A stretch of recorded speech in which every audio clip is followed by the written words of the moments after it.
This episode of the Beauty Industry Podcast was brought to you by Aspect Skincare.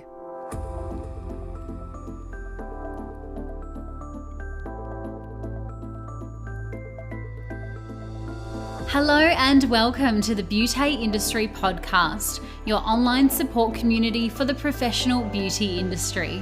I am your host, founding director of Beauty Industry, Tamara Reid.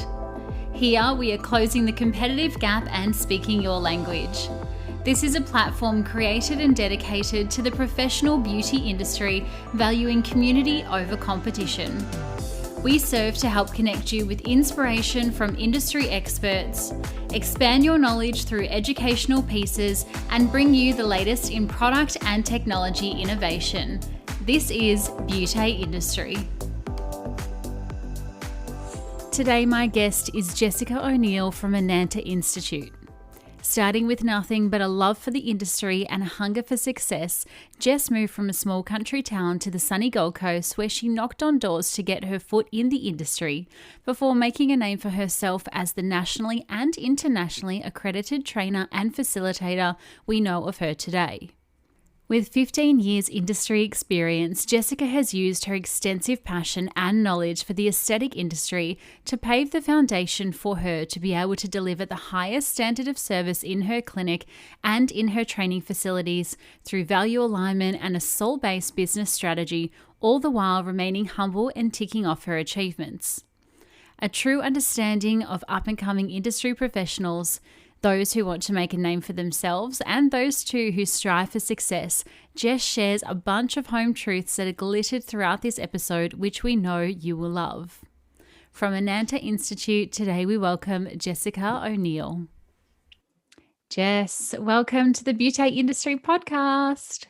Thank you for having me. I'm so excited to be here. Woohoo, me too. I think there's no better way to start a Monday than a little chat between two friends. Absolutely. It's going to be amazing. So tell me then, I want to reminisce all the way back to your entrance of your career. How did you get started in the industry? Well, it started a very, very long time ago. And from a young age, I always had like a passion for beauty, wellness, skin. I literally remember putting like homemade avocado masks on my face when I was a kid. But probably professionally, I started working from a very young age, around 14, 15 years old. I gained work experience in the beauty salons and hair salons in the little country town that I grew up in. And I always had a passion for all things beauty, makeup, brows, skin, and wellness. And I really didn't know what I wanted to do. Like growing up, I always sort of felt, most people, they go through the schooling system and university, but I just didn't know what I wanted to do. And my mum being a teacher, she sort of said, well, you better do something with your life, Jessica, once I finish school. And so I did a full beauty therapy diploma and advanced like skin diploma, as well as facial electricals. And yeah, it sort of just stemmed from there. So it was from a very young age. But I made sure I sort of got all the training first. And I really never thought I'd be in the industry for this long. And it's just taken me so far through like the last 15 years. Yeah, that's so cool. I had no idea what I wanted to do or be either. And I think it's kind of unfair how much pressure is put on like high school children. When I think about what I was doing and saying and, just so immature at that age, like it's such a big decision what you want to do for the rest of your life, isn't it? I know. And I just don't understand like how you're meant to know. Like I knew that I was definitely like a practical hands-on person. And I always I wasn't like a dumb kid or anything like that, but I just felt like alien and out of place. Just because I knew that I wasn't it wasn't for me reading out of a book. And since I've gone through my own journey, I'm actually like a nationally accredited trainer and facilitator. But when I did that particular training, it actually showed us that adults and humans, we actually learn by doing, not reading out of a book. So my whole life, I thought I was, dumb in inverted commas, but I wasn't. It's just that we actually learn by doing. There was only about 8% of people that actually learn by reading and writing and maybe auditory as well. So it's a very interesting thing that I've came across in my life. And I feel like sharing that can give a lot of people hope because, our education system is actually upside down. Yeah. And that would make you such a better trainer and educator yourself because you understand how people learn. So, if you've got someone in your class who, learns by writing versus someone in your class who learns by doing, well, then you can kind of mold yourself to, adapt the content and teach them in their way of learning. That's really cool. Yeah, and definitely with the beauty industry, like most people that are in the beauty industry, we are hands-on because it is a practical skill. But I have found with a lot of my students, that they may have gone, down the different education route through university, might have been nurses, teachers. Some people even have like business marketing degree. It is quite different that they could come into this industry and be able to walk out the other side, being able to, set up their own business and start making money. So it's definitely available for those people, but it sort of spins them on their head a little bit because it's just such a different way. So yeah, I love helping those people as well. Amazing. So you did work experience in the beauty area, loved it, and then went and studied. What was your next kind of pathway from there? Yeah. So I knew that I always wanted to live on the Gold Coast because I'm from country Victoria originally. I grew up in a very small country town. Give them a shout out. Pardon? Where did you grow up in country Vic?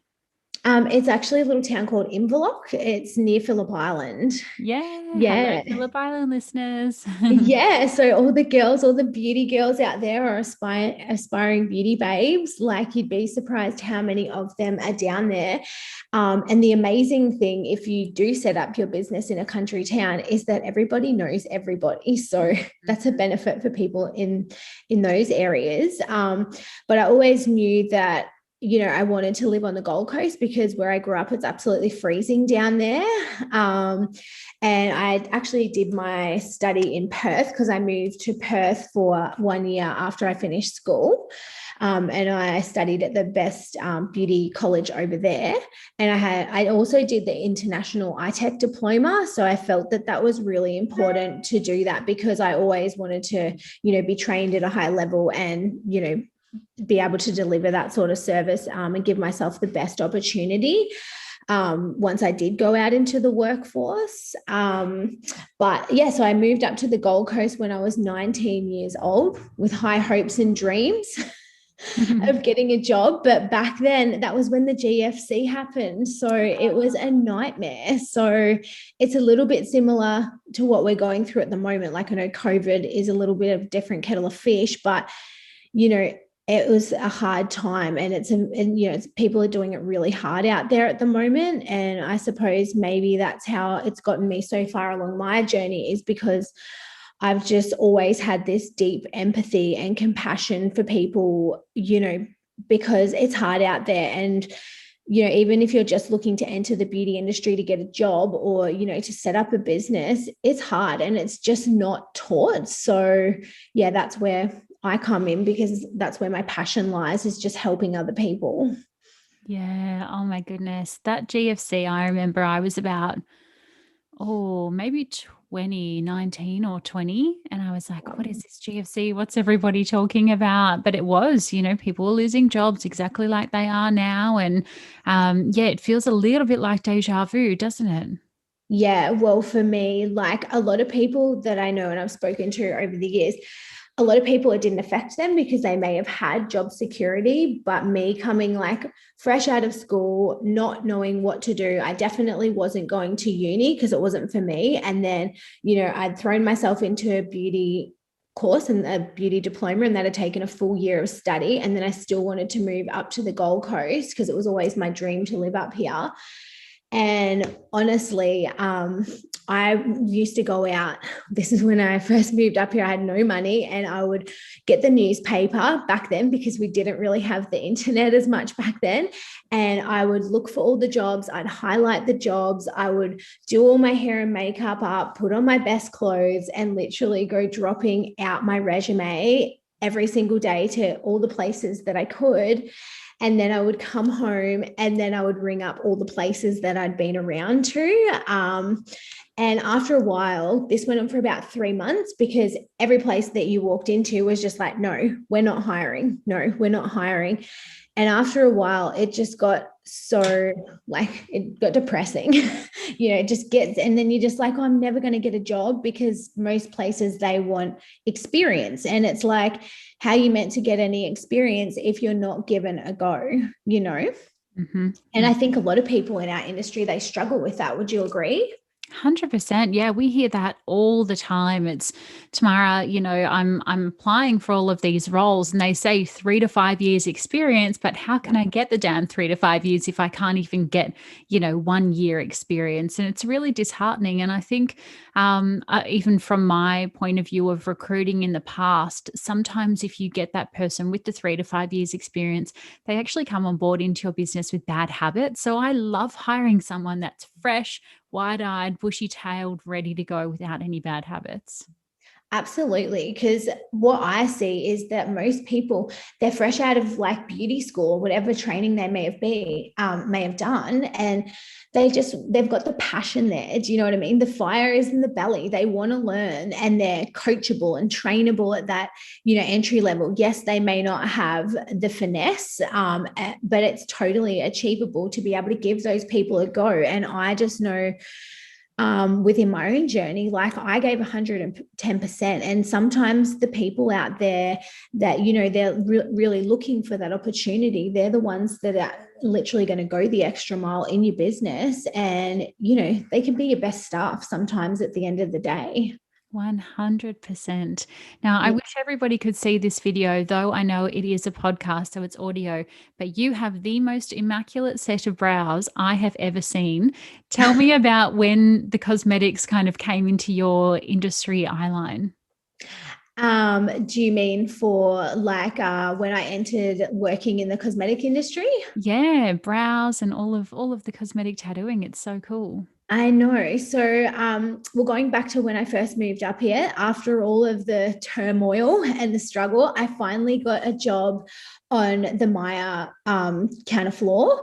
That was my dream at that stage, even though all I ever wanted to do, like, was, I did the full beauty therapy diploma and the advanced diplomas and the eye tech.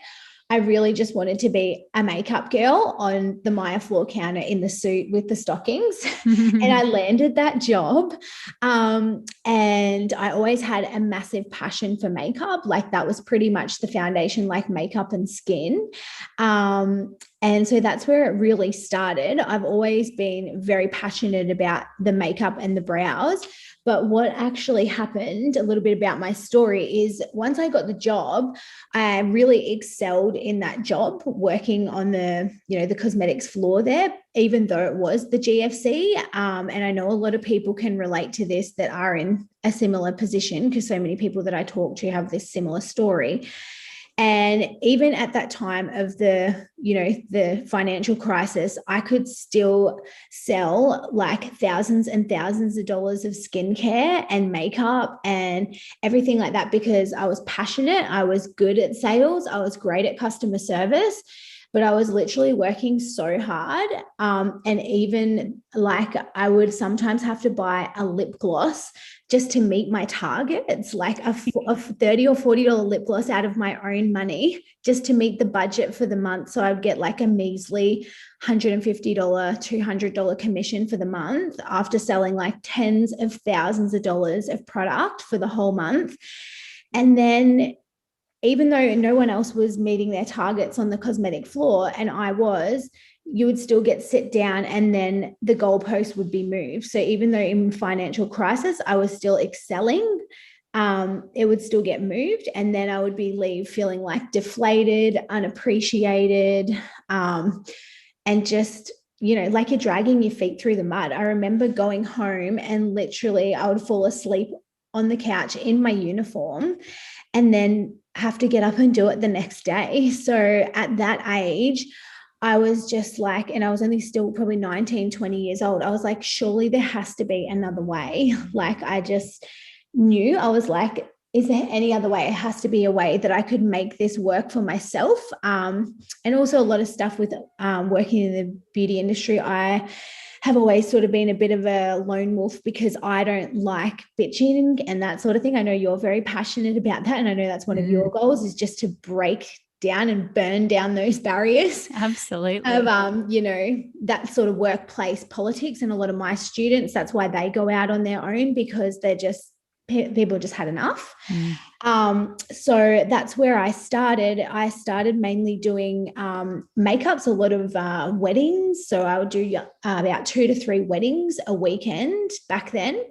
And then throughout the week, I would have people doing skin treatments, brow treatments. I would always sometimes keep my foot in the door, like working part-time or either renting a beauty room somewhere as well, just to have my foot in that door as well.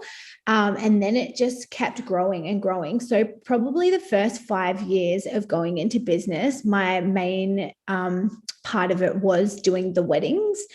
So that's why these days I have a lot of people still ask me if I do makeup, but it's not something that I really promote because I just simply don't have the time. And I made a very good career out of that, but my makeup days are done for sure. And I always wanted to do the cosmetic tattooing, but at that point in time, and I don't know if you've heard a little bit about me and my story, but at that point in time, I was with an ex-boyfriend and he told me that I would never be able to tattoo eyebrows. And don't we love those ex-boyfriends? Yes. So anyone out there listening, he used to sit there with me and I was great at makeup. I was great at brow shaping. This was even before like HD brows were in and all of that sort of, advanced treatment that we have now. And I used to be like, oh, I'll definitely get training. Like, I'm not just going to go and tattoo someone's face. And this was, when cosmetic tattooing wasn't even that big back then. And he used to sit there, and I'll never forget it. He would sit there with his arms crossed and he had his big muscles, and he'd be like, look at me with this smug look on his face, and I could probably smack it off now looking back.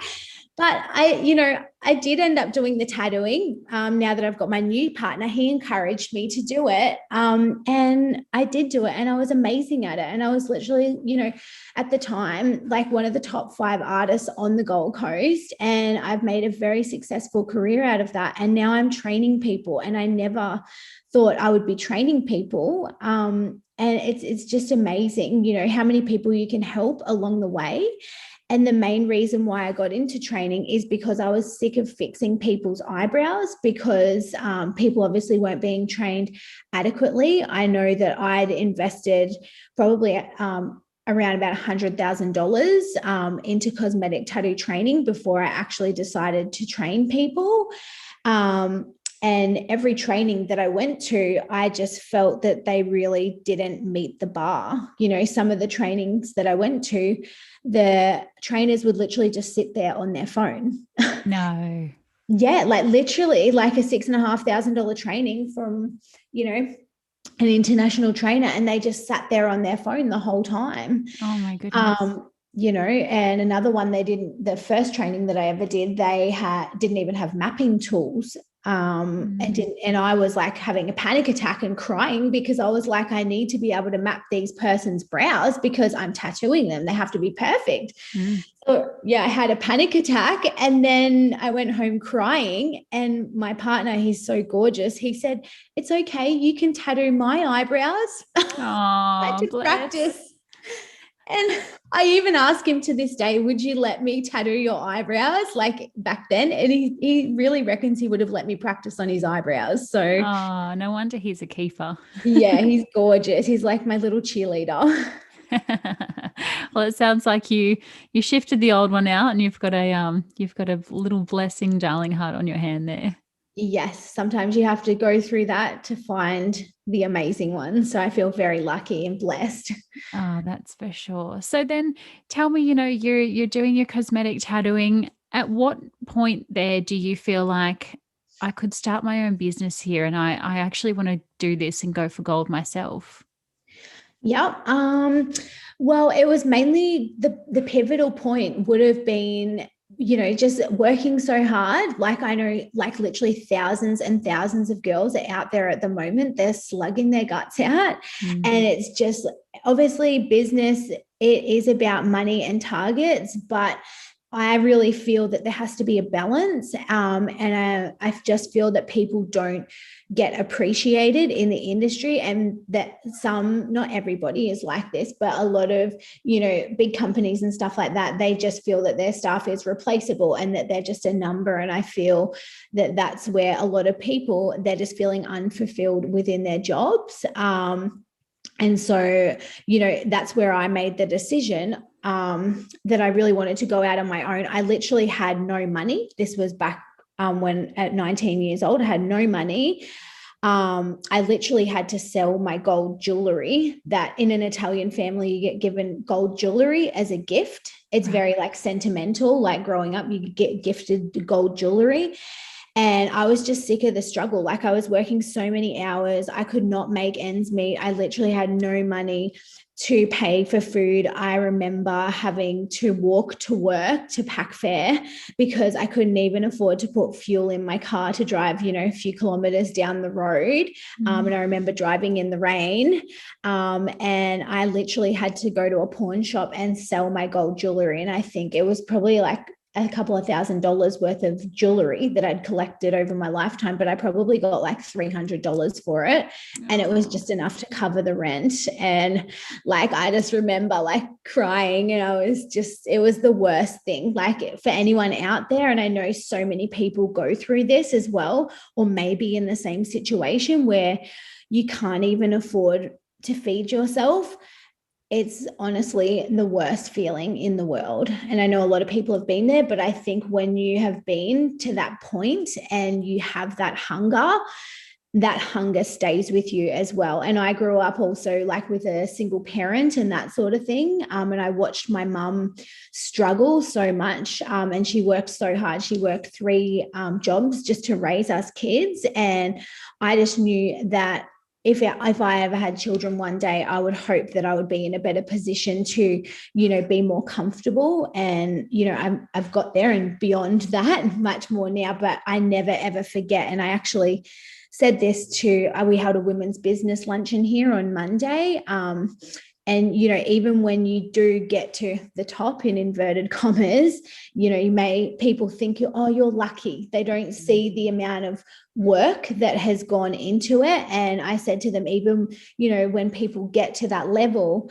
it's very easy to forget where you came from. And I just remember like every time that I go to the shops, even to do groceries now, like I don't have to look at the price of food. I just buy what I want for, what's going to nourish me. But I never, ever forget how lucky I am now to be able to afford what I want, and that's a big goal for people. I know so many people because a lot of my students, when they contact me, they fill out a form about their goals, and people just want to be able to make ends meet out there, and it's really my goal to ensure that people not only survive, but they thrive within their business. After the break, Jess shares what scares her and excites her about the industry. But first, a word from today's beauty partner. Community, the team at Aspect Skincare have recently launched their newest product to the Aspect Doctor physician-only range, the Lanazyme Micro Peel, an elevated version of Aspect's cult favourite, the Fruit Enzyme Mask.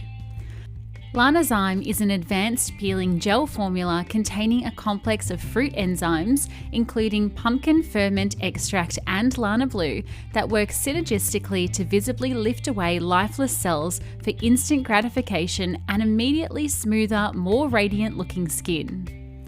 Learn more about this game-changing product by heading to Aspect Skincare's website, www.aspectskincare.com. Thank you so much to the team at Aspect Skincare for making this episode of the Beauty Industry Podcast possible. And now, back to Jess. So much of what you do in terms of the training that you provide is a lot more than just, here's a practical skill, now do 10 sets of brows and come back to me. It sounds like a whole, almost holistic kind of training, mentoring experience. Yeah, absolutely. So anybody that knows me personally or has followed me on Instagram, like I would really have to say that, like, obviously, anyone that knows me, I'm very spiritual, but it's been my spirituality because my journey has been very solo and it's been a very alone journey because I haven't had anyone back me or, support me financially or even like family and that sort of thing. I've really had to do everything on my own. I've really had to go through that dark night of the soul and that spiritual journey as an anchor to be able to survive and grow and use those tools. So when I train people and teach people, I bring a combination of all of these things that I use. You'll even see me, if you ever came to one of my training classes, I literally do little meditations at the start of the day and I implement little things like that, even that I teach the students that then they can use in their treatments, little modalities and protocols that they can implement.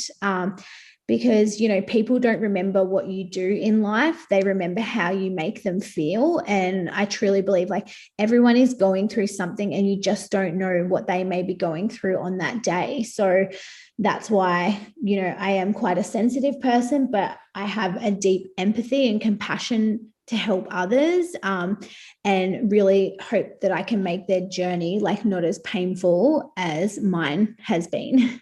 Oh, goodness. You've got so much to share there. I bet, people are just so thankful and fortunate that you come into their life. And I love, two things that I've taken away from what you're saying there is like hungry and humble, and I think that's a really good balance. You've got to be hungry for what you want. You've got to be ambitious. You've always got to be striving for the top, but you can do that in an egotistic way. And you can do that with like, well, now I've reached the top. Look at me, hardy ha, or you can say, well, I've got to the top, but it hasn't been easy. It has been hard, and eat your humble pie and still just be a sweet, nice, genuine person once you do reach the top. Yeah, absolutely. And obviously, like we live on the GC, like the Gold Coast here, and obviously through the world of social media, people put all these, things up on social media and that leaves people comparing themselves. But I did have one of my girls that helps me with my marketing, and I'm not one to ever put up like, a photo of my fancy car or like a handbag or this or that, or even my home. Like I never even posted anything about that because it's just, I don't believe that that is your definition of success. And this girl that was helping me with my marketing, she's like, Jessica, I went through your whole Facebook and your Instagram and I couldn't find anything. And I'm like, you're not going to find it. And she's like, why? And I said, because to me, that's not your measure of success. Like to put up like, a fancy thing, even though I have those things and even though they're lovely and that, and to me, it's deeper than that. Like, you can get to that level, and you can have all the nice things and you can still not be fulfilled. And it's not, to me, it's not my definition of success. Success to me is like having a holistic approach, being connected with yourself, being connected with the people around you and helping others along the way. And then obviously through business, being able to achieve your dreams and being able to use money as a tool to be able to do what you're wanting to create, not to show it off to everybody, because I don't know, it's just never been me and I don't think I'll ever really change. But yeah, that's me. No, we don't want you to change. Sounds like you've got a great perspective on things there. I'm wondering, it feels like you have had a lot of adversity in the challenges that you've gone through. You were talking about the GFC, not being able to make ends meet, your big move, door knocking, all of these things. How have you navigated these challenges? And I mean, even, aside from this year, COVID, pandemic, recession, I mean, do you, when you feel like you're in front of a challenge, is there anything that you do to go, okay, how am I going to get over this, Jessica? Um, well, for me, like I always have like a higher goal. I know what is driving like me, like my ultimate goal is one day to have a retreat and a property, and to be able to help people on like a larger scale. So that's like an intrinsic motivator for me. Um, but I just feel like even through those hard times, because I've never wanted to be that uncomfortable again. You have to move out of your own way and really just get out of your own way and just keep going. Like, you can sit there and cry, and we all, it's good to have a cry. It's good to, you're going to be down. You might be knocked out for a couple of days, but the most successful people have been knocked down 100 times and over, and they get back up. And even for me, like you were just saying before, like I literally didn't have the money, like zero. So some people out there, they may be fortunate enough to have a little bit of financial backing or have support. And I just hope by sharing my story that, if you really want something bad enough and to better yourself, and you believe, like I feel like it's having the belief within yourself that knowing you can achieve it. Like if you look at other people and you see that they've achieved something, it's totally achievable for you. You just have to be willing to put in the work. And, even when I didn't have the money or the resources, I found the money. Like I literally sold my car once to put that money back into my business, So I just knew that it would pay off one day. And that's what I've done over the course of like 10 plus years in business. There's going to be low points, there's going to be high points, but that is the journey. And you just have to keep going, and you have to keep picking yourself up and reinvesting in yourself and your business. And it will eventually pay off. Like it's a universal law. Like if you put something in, you're going to get something out. Yeah, as opposed to constantly asking, can I have? If you give, then you'll get. Absolutely. And it's how much value that you add to people's life. Like if you can really look at yourself in the mirror, like one thing that I've always done, I didn't have a lot of money, but I always put my best self forward. I've always given great service to people. I always show up every day. Like I have a uniform on, I have my shoes, I try and do my hair nice, I put my makeup on nice. How are you actually showing yourself out there to the world? Like if you're just rocking up in like thongs and whatever clothes you feel like that day, it's probably not going to give the most professional appearance to your customer or your potential clients. So, and it doesn't have to cost a lot of money to do those things. You can make something out of nothing, but it's definitely putting your best self forward to the world and showing up, and also consistency, like showing up consistently in your life, and to those around you. Absolutely. And sometimes you don't even need to do any of that to prove it to other people, but just getting in that routine, brushing your hair, making yourself feel good, putting on a bit of lippy, like you prove it to yourself sometimes. Hey, I'm just wondering, for yourself to be in business for 10 plus years is such a huge thing in our industry, because our industry has a very fast turnover, as we know. And, 80% of businesses don't make it past the first 2 years. And that's not even just in our industry. Gosh, I'd hate to say what our industry statistic is. But are values something that you run your business by, or, do you kind of lead more with a lead by example, or how do you kind of run your business and keep it going to such a longevity that it has been? Yeah, so I can definitely say the foundation of my business, like from building it from nothing. And for a lot of people that may be in their similar situation, and even if they don't have much money in the bank, it's always just trying to deliver the standard to a high, like a high standard. Also just believing in myself, and having that like spiritual connection to myself, and knowing that one day I will achieve my goals.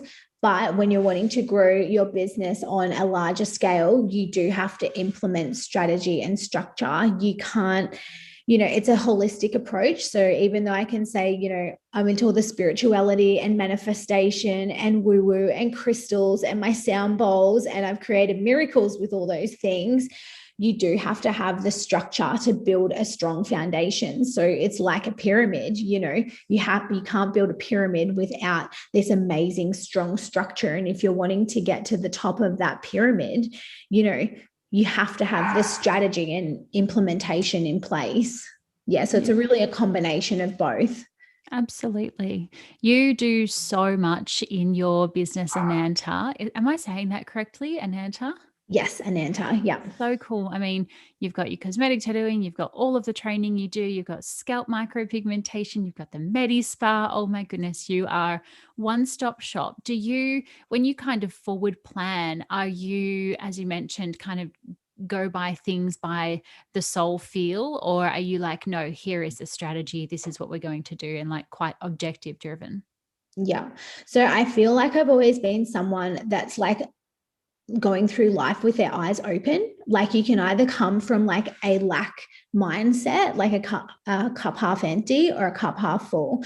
Like if you look in nature, the world is literally abundant and there is so much opportunity for everybody. So I really have to say, like, because the beauty industry, it's ever changing and it's a very fast paced industry. I'm always looking around. Like I literally follow trends from overseas and see what's going on, because in Australia here, we're honestly like 2 to 3 years behind, pretty much what's going on in Europe and those sort of places.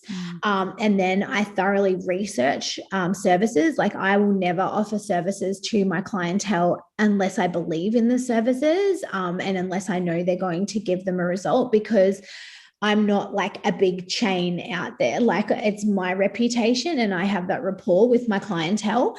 But I guess by being able to provide my customers with what they need. So I've really always been about looking at what they need. So along my journey, so many people, even though the cosmetic tattooing was predominantly my business for a good like 5 to 7 years, like that was a good 80% chunk of what I wanted to specialize in, people would gradually always ask me about skin and about makeup and about products. So, rather than sending those clients elsewhere, because in a business perspective, you don't want to lose those leads or the customer base for them potentially go somewhere else. And even though I was busy, I really love building, deeper, meaningful connections with my clientele. And I love to be able to service them as well. So, sales is about service. And that's what I try and teach a lot of people out there with their mindset. Like, you have to see sales as service and how can you best service your customers. So, rather than them going and getting the treatment somewhere else, that's why I've always reinvested and upskilled within my own business and looked at what's trending. And that's how I've also been able to keep afloat, because I know, it's a real stretch for people out there to be able to even just invest. They might just start off, spending a couple of grand on just learning how to do like HD brows these days, and you can definitely make a very successful business out of just doing that. But then there's all these other arms, how you can leverage the lifetime value of the customer. And this is what I teach in my business mastery course that I've created. But it's really about optimizing the profit margins within your business to be able to stay afloat and sustain your business. And I guess that's where I can be grateful for the experience that I had very early on working in sales and retail, because 90% of it's even in the hair industry as well, hair and beauty, they don't know how to sell and retail to their clientele. And they're just letting money walk out the door as well as servicing their customers, when they could be servicing their customers. So yeah, definitely like upskilling and looking for the trends and being able to provide those services to my customers, because rather than having to spend, and invest a whole lot of money into marketing and, have new people coming all the time, you may as well maximize that great niche of clientele that you've already got. Absolutely. Amen, sister. You are singing all my language. I love it. I love it. Speaking of cosmetic tattooing, there is a lot of change, some good, some bad out there in the industry. A lot of bad has happened from this pandemic because it's so damn easy these days in Australia to just grab a microblade and all of a sudden start tattooing from home, which, scares the bejeebus out of me. Yes. But what have been some of the biggest changes that you feel like, have entered the industry since you first started all those years ago? Yeah. So I feel like a lot of wonderful things, particularly talking about cosmetic tattooing. And this is not to like poo-hoo anybody within the industry, but what happened is, because even the beauty therapy side of the industry, the curriculum hasn't really been updated within the last 10 to 15 years. So that's why the cosmetic tattooing unit, it's only one unit of, curriculum that they teach, and it hadn't been updated for so long. So even a lot of people, they'll go out to learn the skill. And this is what happened to me. I spent a fortune, trying to set up the best. And they're still teaching, 90s case studies eyebrows. I call it, the dinosaur techniques of the industry, the block eyebrows. Shocking, isn't it? That's what scares me. This is why I haven't had my eyebrows tattooed yet. Yes, like literally. So because a lot of the people, they will go and get the accredited training, which is great. I offer both accredited and non-accredited training. But with me, I really teach my students the advanced techniques. And what a lot of training other academies will do is they will be like, oh no, that's an advanced technique. Oh no, you need to get the foundations down first. But I do agree to that level somewhat, but why not just teach them how to create amazing eyebrows from the start? Because my focus, it was never about getting into teaching to make money. I did not care about that. I really only cared about putting good eyebrows on people's faces, because I was so sick of seeing bad eyebrows. I have students call and they've enrolled in online training and they think that they can go and pick up a microblading tool. And that's why we see these nightmares out there. I've had to do, 3 color removal sessions on people. So it is a very, precise art form that you have to make sure that you're getting excellent training. And the main advice that I can give to anybody out there is have a look at the students' work and of the artist's work. Like if you're ever looking to go into that, because a lot of the academies, they don't even show the students' work, or if they do, some of it's terrible. So that's where it's really grown. And a lot of the amazing artists out there that have, facilitated the more modern brows, like your ombre brows and a lot of those sort of styles now, it's come such a long way because people were just sick of it. And it just shouldn't be like that. Like you're literally tattooing on people's faces. It's very scary. I want to ask you that actually. What excites you and what scares you about the industry? Obviously, tattooing, we could go down a rabbit hole. Is there anything else that excites you or scares you? It's probably the main thing that scares me, because our industry does move so quickly, is that people think that they can just buy stuff and then learn off YouTube. Like I had a student come that sells lashes and that sort of thing. She's a really good lash artist and sells lashes within her business. And she had someone come and pick up a starter kit off her and was like, oh yeah, I'm just going to learn off YouTube. And she was like, no. Just stop. Like, let me just show you for a minute. And she didn't have to do that. She spent a couple of hours with this girl where she should have just really paid her for the training. But people think that they can just like watch a video on YouTube and like just start, there's the whole beauty industry pretty much hates this girl on YouTube. I won't say who she is, but even fibroblast plasma treatment, where the little burning. I train that here. But people just picking up a plasma pen device and thinking that they can just burn people's faces and then it's all over current affair. Like to me, it's just crazy. Like, so absolutely. I mean, I'm in the industry and I've as you may know, just had my son, well, not just 5 months ago, but gosh, has that flown. And I am like covered in stretch marks because he was 10 pound bloody 11. So that's 4.6 kilos for anyone who doesn't know pounds. And so my skin is so stretched. I'm like half a tiger at the moment. But I would still never pick up a plasma pen and try, and even on my stomach, I wouldn't even try. So I don't know how the people have the tits to go out there and do this. Like that is scary stuff. Me too. Like even me being in the industry, like I just find it baffling. Like even all the experience that I had, and it took me like probably, whatever it was, like 5, 6, 7 years into being in the beauty industry to even think that I could tattoo eyebrows. Do you know what I mean? And it's not to say that you can't do it, but you have to get good training, and you can't just like learn these things on YouTube. Like you have to be willing to invest in yourself, invest in a good trainer, invest in your certification. And you're potentially going to risk people like damaging people's skin, and also then potential lawsuits and being on a current affair. And we don't want that. Absolutely. For anyone who's not in Australia and is thinking like, what the hell is a current affair? So a current affair, ACA, is like the nightmares of the industry. And then they come and they knock on your clinic door and they're like trying to shove microphones in your face and ask you all these questions. And it's like the most dodgiest practitioners end up on a current affair. So I thought I'd give that context to all of our international listeners. But you know what? You've made me remember something there, is that we need to qualify the people who we are going and learning off, right? So it is so easy. We all know how to take a screenshot on our phone.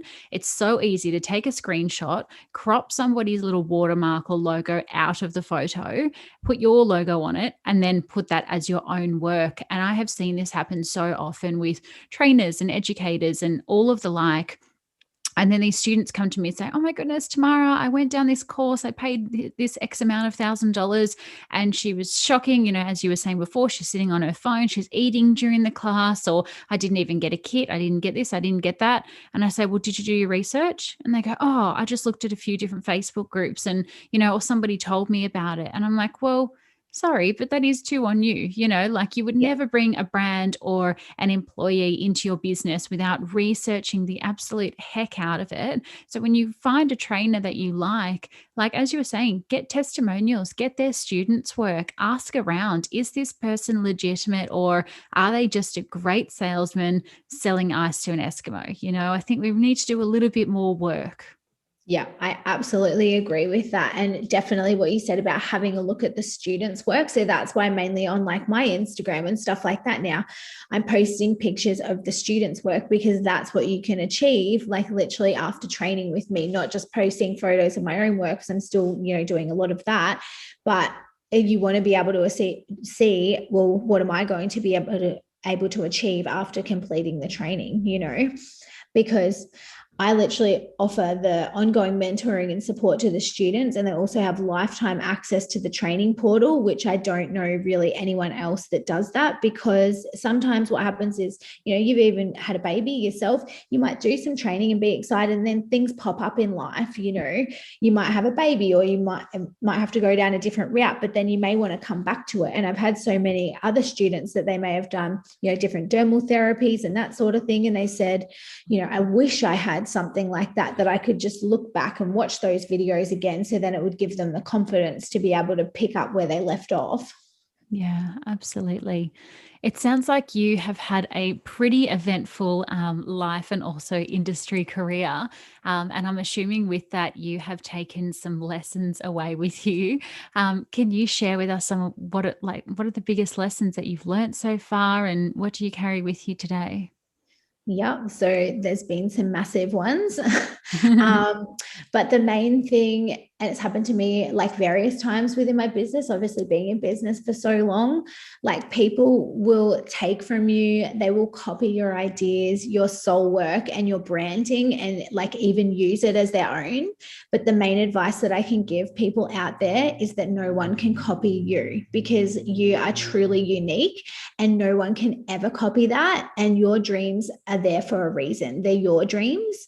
So live with an open heart and have faith and put in the work, and just never give up, and surround yourself with like-minded people, and never stop investing in yourself and your business. Because if you're willing to put in the work, the fruits of your labor, they will pay off and eventually show.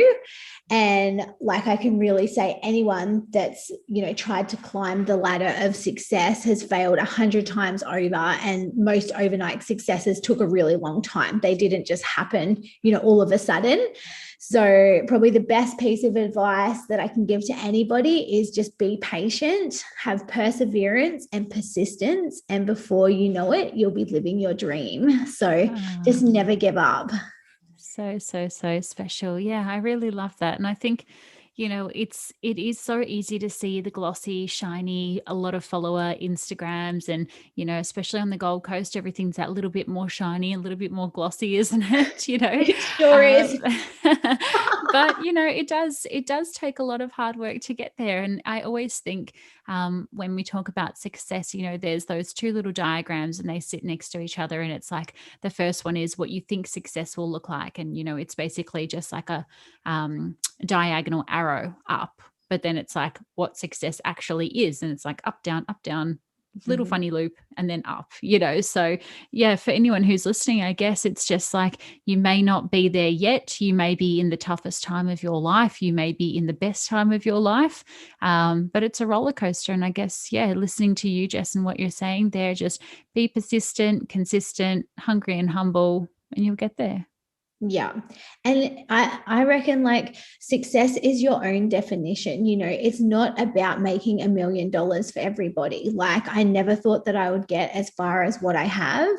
And for me, like my main goal was just to comfortably be able to afford whatever food that I wanted and be able to pay my bills and live comfortably. And I've done that like a very long time ago and beyond that. But real success for me and true success is having that balance and, not burning yourself out, and having the balance between, okay, you can be making the money, but also living a balanced lifestyle where you're touching all the pillars of a healthy lifestyle with, creating that time for your family. You might just want to have that work-life balance so you can spend more time with your children and that sort of thing. So success is really your own definition at the end of the day. So if that's something that people can take away, because people can get quite deflated, and caught up in their cycle of social media and all the sparkly things, it's your own definition. Yeah, beautiful advice. And just such a sweet and very real note to finish on. Jess, thank you so much for coming and having a chat with me today. I really appreciate it. Thank you so much. It's been an honor. Wow, what a hugely motivational and inspirational guest for you all today, and what a special way to start the day. Jess is a real life ray of sunshine that I could feel beaming through the conversation today, and I hope you did too. For more information on the classes that Jess teaches, click through to the show notes to see what's on offer, or you can follow her on the gram by searching for @Ananta_Institute_. While you're flicking through your phone, remember that our digital magazine is published every single month, which is curated by industry for industry, which you can have a flick through yourself for free over on our website, beauteindustry.com. Thank you so much to everybody who's been leaving us the most lovely reviews on your podcast apps of recent. The team and I just feel honestly the most special reading through them, knowing that we're helping make a difference to your days through connections exactly like these. Until next time, stay connected.